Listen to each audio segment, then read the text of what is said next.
Yes, guys, welcome back to the Cannon podcast. How are you? Hope you're doing very, very well. We have just done nearly an hour looking at Raheem Sterling's clips. Lots of clips and lots to discuss from it, which we'll come to in this video. But if you want to go check that out, you can check that out from the link in the description for free on Patreon on a 7-day free trial. I'm here with George.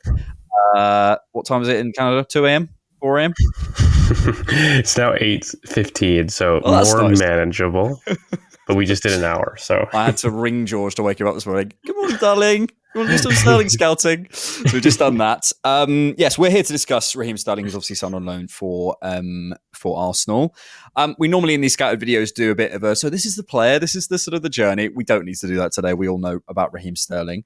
I suppose really good place to start. We want to talk sort of tactics, where he'll fit in, the deal. We will certainly come to the deal and sort of the wider context and the sort of conversation about the summer and what this was. But let's talk the player because it's funny with a player you think you know, or certainly you sort of has been around for a long time, readjusting, getting your eyes adjusted. And I think the real trick of all this is to go, okay, we have this sort of idea of this player in our head. How does he fit in at Arsenal? Where do we see him? Where are his best qualities? Where do you get the best out of him? Extracting him from the environment, if we can call it that, at Chelsea, the toxic environment at Chelsea, and putting him in his best qualities at Arsenal. I want to hear what you think but sort of about the player at first, but just from the clips, I think what we really, well, certainly I felt, was this is a player who you can ask to be a kind of touchline winger. It can happen. He has a decent final action. But if you ask him centrally, certainly in the left pocket, to pick up the ball, drive, there's a ball carrier here, and there's someone who hasn't lost his physical burst. I think there's this weird narrative that goes around, certainly on the internet, of Raheem Sterling's physically washed. He absolutely isn't. Some of those clips we were watching, if that was 2014, I'd have believed you. If you just told me, you just covered the screen or covered his kit, I'd have believed you he was in Liverpool kit, and it's 2014. So the physical burst is still there. Getting him inside in that left pocket. The decision making is the question, and we'll come to sort of how we support him in doing so, making a more predictable environment. But yeah, sort of overall thoughts on Sterling as a player and where you see him fitting in at Arsenal. Raheem Sterling's story of his career has been a player of brilliant skill, of multitude of tools, of questioning, can he put it all together? That has been Raheem Sterling in a nutshell. Can you do your exam invigilator analogy? I love that one. Yeah. So he's essentially kind of like, you've got 5 minutes left and you've got a number of questions left, and you're sitting there debating between two options on a test, and you take too long that the invigilator has said, actually, time has been up, and you haven't made a choice yet, and you haven't actually selected the answer, so now you're done. And that is Sterling. So he's got himself to a point where you've got one question left. You've reviewed everything. You just got to finish the final question. You've narrowed it down to two choices. So you've done the hard bit. Now, in terms of actually being decisive to make a decision, you've struggled and you've done it too long that the chance is gone. And the invigilator has come to take away your test. That's Raheem Sterling in terms of how he dribbles down into alleys, in terms of how he dribbles into situations that basically make you tear your hair out because you see the player and you see the skills, and I know that when you make a decision, 8 to 9 times out of 10, you will test the opposition. But you doing it enough and you doing it in the right way is something that I debate whether you have the ability to do. Yeah. Yeah, it's funny because I think it's all about extracting the sort of where he is at Chelsea, where he's often been used as a kind of a touchline winger in certain aspects, but also when he's come inside, you've really seen Raheem Sterling. It's like, where can he kill you? Well, where can he kill teams? Yes, he can kill a Luton or a Southampton out wide, but where you get the absolute best out of him, where he can kill Man City, as he did, is inside, is sort of in those channels and carrying up the pitch. But it is always about making those decisions. I think we did see the sort of the inconsistency in terms of his decision making in the clips. Where do you see sort of just overall, just in isolation, how we get the best out of Raheem Sterling? We'll come to sort of the tactics board in a second, but how do Arsenal take this player who, I feel it is about making a more predictable environment. We joked about the Nunez thing, I think, a little bit, but I always think with those types of players, when they're misfiring, but you can see something is there, it's about giving them a predictable environment. And for me, what we saw at City was Sterling given a very, very predictable look. Sane's going to be there. You ghosting at the back post. That ball's coming in.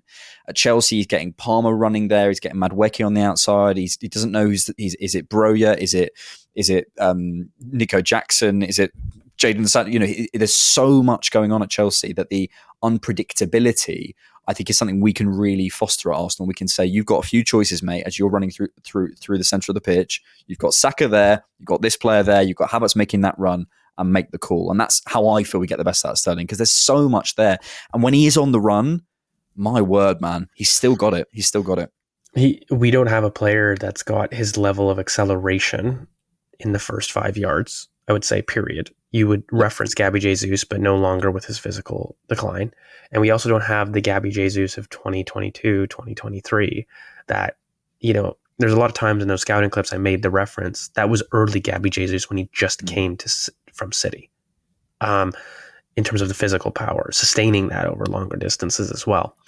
Look, mate, it's about narrowing his field of vision. It's about, I think you made a brilliant point on the scouting vid about when Pep and Mikel were debating with Sterling. And, the frustration that they were talking about was, look how often he gets into dangerous zones. That's not the issue. But when they bring it up with Sterling, they're asking him, like, what are you frustrated with in terms of why this didn't come off? And he's like, I didn't put my foot through the ball. And I think Pep went too far. So when you've got somebody that's so unpredictable, that is such a stallion, you look to control it in the right manner. You want to control the chaos. That's a very tough line. You go too much to the end of control, you lose the very essence of the player, which is where I feel Pep may have strayed to. It went to the point of, you're a final action, period. I'm gutting the rest of your game because I think I trust you to be brilliant in terms of carrying in the first 15 yards. But once you reach that 15-yard mark, I don't trust your decision-making whatsoever. So I said, trust the team. My team will get you the ball. Be decisive when you receive it. And so it works a little bit, but Raheem Sterling has never been a killer. And so for me, you actually take the soul of Raheem Sterling out of him by doing that. He needs the ability where basically, if I'm just going to say the words that I want him to say, is first, second phase, do what you want. Once you cross the final third, once you cross the halfway point of your opposition towards box, you have a maximum of 3 touches to make. Control, chance, shoot. Control, chance, cross. Control, chance, pass. Control, chance, cut back. Whatever you want to put in terms of your synonym. And look, it's not as binary as that, but the point that I'm trying to make is narrow your field of vision as soon as you get into the final third. Whereas deeper, do what you need. Do what you need, mate. You want to be unpredictable, you want to jink, you want to shimmy. Do what you need to do. Be high touch.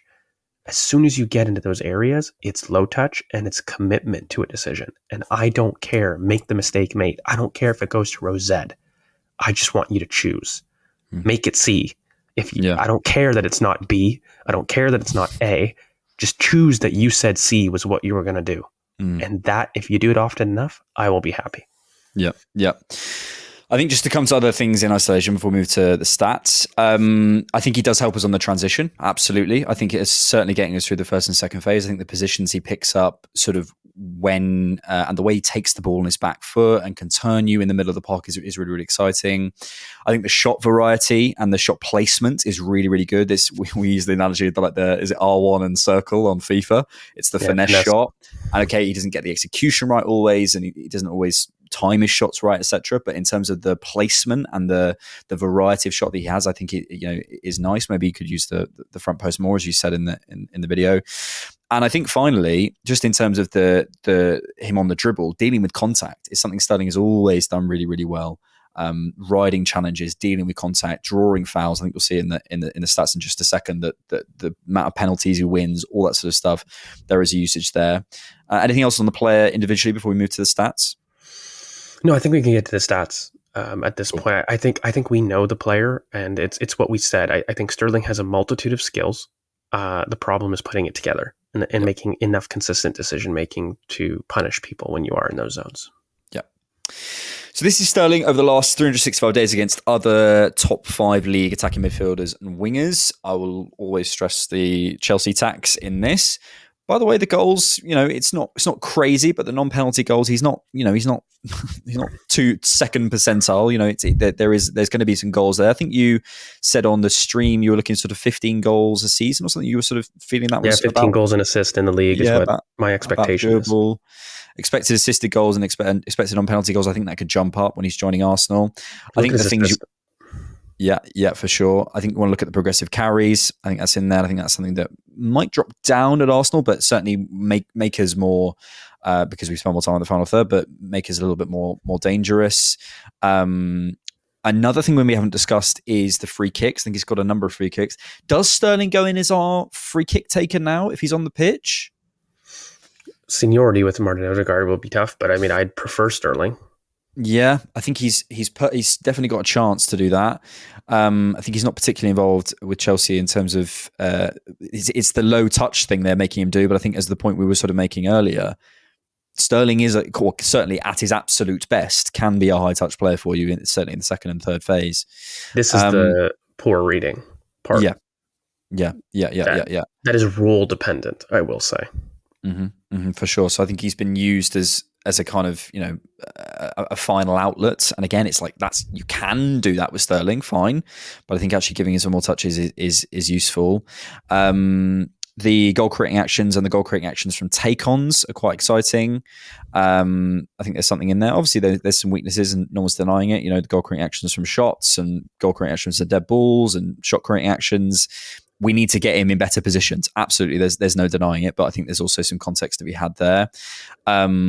The off-ball work, it's difficult to say definitively without clips and stuff, and it's hard to say. Do you have any concerns about him out of possession? No, like he's diligent when he wants to be, and when he's asked to be. That's.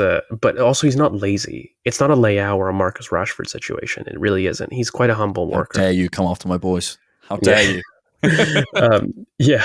Those are players that I question the motivation towards it more so. I mean, and Sterling's actually really quite good in terms of his ability to ride challenges as well. That's not just on the dribble, but I think in terms of pressures out of possession, he'll do really well. Yep. And you can see that in the carrying distance, in the carries into the penalty area, in terms of the progressive carries. I think there's a number. Fouls drawn, penalty kicks won. He is that slalom-y type player, which I really, really like. Let's move past the stats into how we think he'll fit in at Arsenal. I think we both see him predominantly on the left, but I think the exciting part is he can be out on the right. And I think that's something that he's absolutely able to do. He's not going to usurp Saka. If he is to come, well, if he is to come to Arsenal, if he is to play off the left, how do you see him fitting in? Yeah, so I mean, we've got our trusty tactics board here. So we've got Raheem Sterling off the left here, and I've kind of gone for maybe the new top lineup as opposed to the one that we know. So assuming Marino comes in with Calafiori, look at this pod, I would say. And the one thing that I would say is that, Mikel Merino is somebody that's probably on the opposite end of the spectrum of being absolutely efficient and Sterling not. So what I mean by that is, this underlap out wide that forces Sterling on that inside pocket with maybe Calafiori stepping up to defend the channel is something that I see working brilliantly, just to get Sterling inside and working off Havertz quite well. Because getting Sterling in these pockets is going to be critical. Now, I mean, obviously, Mikel Merino doesn't have to do the underlap always. It can be Calafiori that comes deep to push Sterling inside. Same kind of thing with Mikel Merino in these zones. The one thing that I don't love is that Mikel Merino would be tasked with the transition out deep here. So I prefer it more to Calafiori, but this is also something that you might be able to see quite a bit. Now, sorry to cut you off, does it help with this sort of burgeoning Havertz and Saka right-hand side thing? I mean, it allows Havertz to be there. One thing I did say, and, I maintain, from the scouting, is I don't think Kai Havertz and Sterling were great off each other. So what I mean by that is, Sterling will drop into these pockets here, and he'll want to pick up in these zones. Kai Havertz will want to extend and run, but in terms of being the first receiver, you can't have both of them dropping deep into those zones. So what Kai Havertz might do is he's exclusively going to be dropping off the line, but Sterling will want to come inside. My problem is I don't know if we've got enough people on the left that will make up this run to make it make sense. I think Calafiori, again, it's not there's we live in the binary if he can or he can't. He's able to make that run on the overlap. It's just not powerful on that distance. It's not his absolute best quality. But he'll do it. Like so the thing is, he'll provide the option. But again, people make that as a criticism, but I don't think Havertz and Sterling need to be close to each other. Like you said, I think Kai Havertz can operate in these zones. He can drop deep. Ben White can come in. We can have a situation where Sterling comes inside. Kai Havertz likes to go here, right? If he starts drifting out here, and then we have Calafiori be the one to step up a little bit, and we'll shift the line to have a little bit more of this happen with Ben White a little bit deep. That balance in that pod of Calafiori, Marino, and Sterling, I think you said it's sort of low touch, high efficiency, high touch, low efficiency. It's quite a nice balance. Very, very nice balance. And look, I don't want to ignore this possibility as well, where Bukayo Saka may need a rest, and we're in these zones. And so the difficult thing is, many people will want to say, well, how does it work with Martinelli? I would struggle with this, guys, personally, because I think Sterling and Martinelli are both people that want to do similar things. So when you're in these zones, Sterling is much more of the, I would say, the wide option here. And if you want to get Martinelli inside, we keep the pod the same. But I think Ben White may not be particularly amazing. I would prefer a Urian Timber on this side for balance. And it's because of that underlap that Urian Timber can provide, which allows Sterling to be the touchline option to carry wide and deliver into those zones. Yeah, he can do. Which he does brilliantly. So if you're going to have him off the right, that's something that you'll need to understand. I don't think Sterling in these zones, by the way, is great, especially in the right half space pocket. He does have a much better efficiency in the left half space pocket, whereas on the right, I like him out wide. I like him touchline, and I like him taking the ball on the outside to deliver a cutback on the inside, or his crossing ability out deep, but keeping him wide. And what's important is for Timber to make that unselfish run to give Sterling an option to give it to Martin Odegaard like this. And that interplay is going to be much more important. So Ben can do it. It's just not, his best use. No, I hear that. I mean, all of this is moot point because Saka will play every single minute. Can we see Sterling as a false nine in any way? So the reason I didn't talk about that is because I think Trossard's a better use of that. Because well, he can do it. But it's also not his best role. Like Trossard's a much better player at that, and Jesus also is a much better person for that role. If you're asking for that, I mean, you want Sterling to be the stretcher in those zones. I hear that. Okay, George, we should discuss it. We can make sense of Sterling. There's strengths and weaknesses. We can put him in the right zones and do all that sort of stuff. And I think there is a lot of upside to Sterling, and no one's denying that at all. But there's an elephant in the room. Was this the right call? Was this the dream? I think I've said on the podcast a million times, I can sit here and reverse engineer a reason for us not to sign a striker and sign Sterling or whatever. I suppose what it is, George, and I'm kind of coming to a point where I feel two things, and they sort of link between one another. Number one, this ultimately comes down to whether you were convinced that there was the perfect player on the market.